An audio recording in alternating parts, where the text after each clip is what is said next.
Hairless lab rats are used to research immune and kidney diseases. Researchers in Israel have found ways to selectively breed featherless chickens. This hairless rodent is a naked rat mole, a sand puppy, or desert mole rat.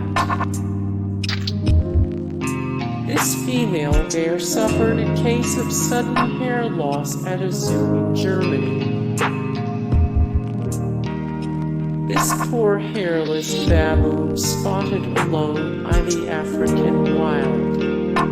Hey guys, thank you so much for the support and likes and comments down below, and also thank you so much for watching, and I look forward to see you in the next video then. Take